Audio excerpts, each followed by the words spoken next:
नमस्कार। आज हम बात करेंगे एक ऐसे इंसान की जिनका नाम लेते ही जहन में शांति और आजादी की तस्वीर बन जाती है। महात्मा गांधी। उनकी कहानी, उनकी यात्रा हमें यह दिखाती है कि कैसे एक अकेला इंसान भी सचमुच पूरी दुनिया को बदल सकता है। गांधी जी ने एक बहुत गहरी बात कही थी, मेरा जीवन ही मेरा संदेश है। अब ये सिर्फ एक कोट नहीं है, ये उनकी पूरी फिलॉसफी, उनके पूरे दर्शन का निचोड़ है।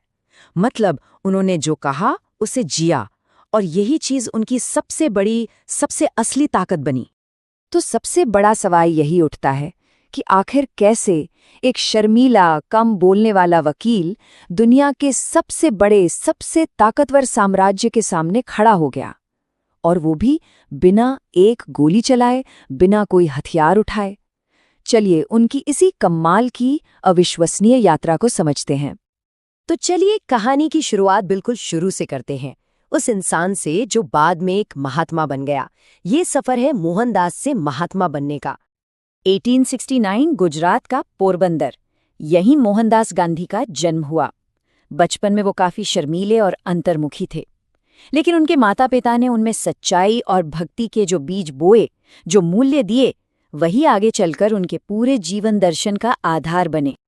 फिर आया उनकी जिंदगी का एक बड़ा टर्निंग पॉइंट, जब वो कानून की पढ़ाई के लिए लंदन गए।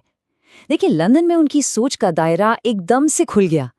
एक तरफ भगवद गीता उनकी स्पिरिचुअल डिक्शनरी बन गई, तो दूसरी तरफ जीसस की शिक्षाएं, लियो टॉल्स्टॉय का अहिंसा का दर्शन और वेस्टर्न आइडियाज जैसे कि लिबर्टी और सिविल राइट्स, इन सब ने मिलकर उनकी सोच को एक बिल्कुल नई दिशा दी।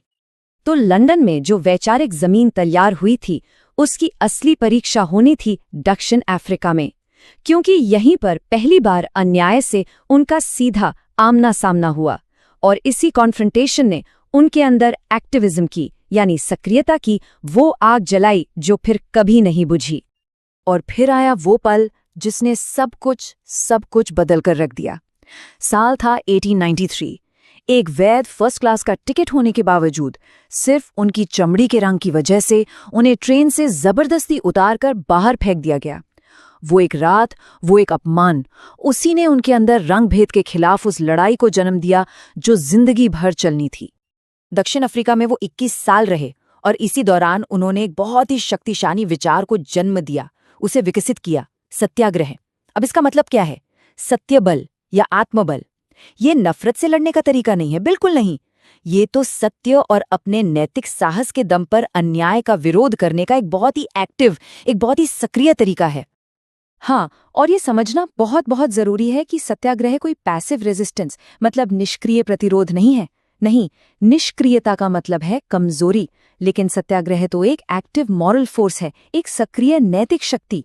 ये सिर्फ चुपचाप मार खाना नहीं है, बल्कि ये एक ऐसी स्ट्रैटेजी है जिससे आप अन्याय करने वाले की अंतरात्मा को जगाते हैं, ताकि उसे अपने ही काम में छिपी बुराई नजर आए। ये प्यार और आत्मत्याग से लड़ी जाने वाली एक बहुत एक्टिव लड़ाई है। तो दक्षिण अफ्रीका में तैयार हुए इसी हथियार, इसी दर्शन के साथ गांधी भारत वापस आए, और यहाँ आकर उन्होंने इसी सत्याग्रह को एक विशाल, पूरे देश के जन आंदोलन में बदल दिया। और फिर शुरू हुआ आंदोलनों का एक लंबा सिलसिला, एक के बाद एक। 1917 में चंपारण में नील किसानों के हक की लड़ाई, 1920 का असहयोग आंदोलन जिसमें ब्रिटिश सामानों का बहिष्कार हुआ, फिर 1930 का वो ऐतिहासिक नमक मार्च, और आखिर में 1942 का भारत छोड़ो आंदोलन। उनका हर एक कदम देश को आजादी के और करीब ले जा रहा था। 240 मील, जरा इस आंकड़े पर गौर कीजिए। 240 मील, ये वो दूरी थी जो गांधी और उनके हजारों साथी अन्यायपूर्ण नमक कानून को तोड़ने के लिए पैदल चले थे। ये मार्च सिर्फ एक यात्रा नहीं थी, ये पूरी दुनिया के लिए सविनय अवज्ञा, यानी सिविल डिसोबीडियंस का एक शक्तिशाली प्रतीक बन गया। और फिर आया 1942 का भारत छोड़ो आंदोलन। इस बार गांधी का संदेश बिल्कुल साफ और निर्णायक था, करो या मरो। ये अहिंसक संघर्ष के आखिरी और सबसे मजबूत दौर का ऐलान था। अब पूर्ण स्वतंत्रता से कम कुछ भी मंजूर नहीं था। लेकिन सवाल ये है कि इन सभी आंदोलनों, इन सभी कार्यों के पीछे की असली ताकत क्या थी? वो कौन से विचार थे जो इस पूरे आंदोलन को ऊर्जा दे रहे थे? चलिए थोड़ा और गहराई में चलते हैं। तो देखिए, उनके दर्शन के 3 मेन पिलर्स, 3 मजबूत स्तंभ थे। सबसे पहला अहिंसा, और इसका मतलब सिर्फ शारीरिक हिंसा न करना नहीं है, बल्कि मन, वचन और कर्म तीनों से किसी को चोट ना पहुंचाना। ये एक एक्टिव मॉरल स्ट्रेंथ है। दूसरा सत्याग्रह, मतलब सत्य के लिए डटे रहना, पर बिना किसी नफरत के प्रेम से। और तीसरा था स्वराज। स्वराज का मतलब सिर्फ पॉलिटिकल फ्रीडम नहीं था, उसका गहरा मतलब था खुद पर राज, यानी सेल्फ डिसिप्लिन और नैतिक जिम्मेदारी। गांधी की जो आध्यात्मिक शक्ति थी वो किसी एक स्रोत से नहीं आई थी। हिंदू सिद्धांतों, जैन धर्म के अहिंसा के आदर्शों, जीसस की शिक्षाओं और टॉल्स्टॉय के लेखों, इन सब का उन पर गहरा असर था। वो असल में सभी धर्मों की एकता पर विश्वास करते थे। गांधी का जीवन तो खत्म हो गया, लेकिन उनके विचार वो आज भी जिंदा हैं। उनका असर सिर्फ भारत की सीमाओं तक ही नहीं रहा, बल्कि पूरी दुनिया में फैल गया।